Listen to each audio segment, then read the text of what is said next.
Pembahasan yang pertama, pengertian radikalisme agama. Radikalisme berasal dari bahasa Latin, radix, yang artinya akar, pangkal, bagian bawah, menyeluruh, habis-habisan, dan amat keras untuk menuntut perubahan. Menurut KBBI, radikalisme adalah paham radikal yang menginginkan perubahan dengan cara kekerasan. Sedangkan menurut Abdul Munib, membedakan radikalisme dalam dua level. Level yang pertama, level pemikiran, dan level yang kedua, level tindakan. Level pemikiran adalah radikalisme yang hanya berupa konsep, wacana, gagasan. Intinya, menyusun suatu cara untuk mencapai tujuan. Sedangkan level tindakan adalah radikalisme ini sering mengarah pada ranah sosial, politik, dan agama. Menurut Rubaidi, ciri-ciri radikalisme ada 5. Yang pertama, menjadikan Islam sebagai ideologi final dalam mengatur kehidupan individual maupun ketatanegaraan. Yang kedua, nilai-nilai Islam yang dianut mengadopsi sumbernya dari Timur Tengah secara apa adanya. Yang ketiga, karena perhatian terlalu fokus terhadap Al-Quran dan hadis sehingga menolak budaya non-Islam termasuk budaya Timur Tengah, termasuk juga menolak budaya lokal karena dikhawatirkan akan menjadikan bid'ah. Yang keempat, menolak ideologi Timur Tengah maupun ideologi Barat. Yang kelima, gerakan kelompok ini sering berseberangan luas dengan masyarakat, termasuk pemerintah. Fenomena radikalisme agama dalam bidang keagamaan tercermin dari tindakan-tindakan destruktif anarkis atas nama agama dari kelompok pemeluk agama lain, kelompok agama lain atau kelompok seagama yang berbeda dan dianggap sesat. Tindakan radikalisme ini adalah aktivitas untuk memaksakan pendapat, memaksakan keinginan, memaksakan cita-cita keagamaan dengan cara kekerasan. Radikalisme agama bisa terjadi pada semua agama, termasuk juga agama Islam.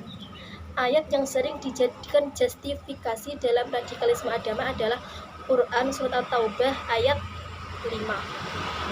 Padahal Allah telah menyempurnakan ajaran Islam dan menjadikan umat Islam sebagai umat terbaik yang akan menjadi saksi atas umat yang lainnya. Selanjutnya pembahasan kedua yang akan disampaikan oleh Mbak Syifa. Baik, selanjutnya yaitu rumusan masalah yang kedua, faktor-faktor yang menyebabkan timbulnya radikalisme agama. Yaitu diantaranya yang pertama, pemahaman keagamaan yang literal, sepotong-potong terhadap ayat Al-Quran. Yang kedua, bacaan yang salah terhadap sejarah Islam yang dikombinasikan dengan idealisasi berlebihan terhadap Islam pada masa tertentu. Selanjutnya yang ketiga yaitu deprivasi politik, sosial, dan ekonomi yang masih bertahan dalam masyarakat. Selanjutnya, rumusan masalah yang ketiga bisa dilanjut oleh pemateri yang ketiga. Kurang lebihnya audien bisa pahami langsung di makalahnya. Terima kasih atas perhatiannya. Baik, untuk pembahasan yang ketiga mengenai upaya penanggulangan radikalisme keagamaan.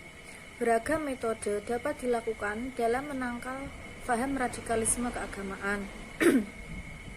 Langkah-langkah strategi berkelanjutan tidak cukup hanya mengandalkan pihak keamanan saja, tetapi juga perlu didesain suatu pendekatan di mana semua bergerak secara efektif, efisien, konsisten, dan terintegrasi. Nah, pendekatan yang dilakukan oleh BNPP pada acuan penanggulangan penyebaran paham radikalisme di Indonesia sebagai berikut. Yang pertama yaitu hard approach, pendekatan yang dilaksanakan dengan mendorong aparat penegak hukum seperti Polri, Kejaksaan, Hakim, dengan didukung oleh TNI untuk penegakan hukum secara transparan dan profesional. Nah, yang kedua yaitu soft approach, pendekatan yang dilakukan oleh BNPP ini dengan melaksanakan program deradikalisasi dan kontraradikalisasi. Nah, Deradikalisasi ditujukan pada kelompok simpatisan, pendukung, inti, dan militan. Sedangkan kontraradikalisasi yaitu upaya penanaman nilai-nilai keindonesiaan serta nilai non-kekerasan. Tujuannya untuk meningkatkan daya tangkal terhadap paham radikal terorisme. Maka dapat dikemukakan upaya antisipasi atau tindakan preventif yang harus dilakukan, yaitu sebagai berikut. Yang pertama, supremasi hukum harus ditegakkan, sebab jika tidak maka seakan-akan hukum hanya bagian dari rakyat semata. Nah, yang kedua yaitu menstabilkan situasi politik, karena politik sangatlah berpengaruh penting terhadap perkembangan pertumbuhan ekonomi dan juga hukum. Yang ketiga yaitu harus diakui bahwa hal yang sangat mendasar dari munculnya pergerakan radikalisme yaitu berasal dari aspek moral dan lemahnya iman. Jadi, alangkah baiknya jika dilakukan menanamkan nilai keagamaan sedini mungkin, sehingga segala tingkah laku manusia bisa dibaluti oleh nilai keagamaan. Upaya penanggulangan atau dalam usaha represif seperti menanamkan kesadaran yang setinggi-tingginya kepada masyarakat sebagai makhluk yang berbudaya, memiliki kemampuan untuk mengolah akal pikiran bahwa radikal adalah perbuatan yang tidak layak untuk dilakukan. Nah, yang kedua yaitu memberikan sanksi atau hukuman bagi pelaku tindakan radikal yang berperan pada usaha ini adalah para penegak hukum.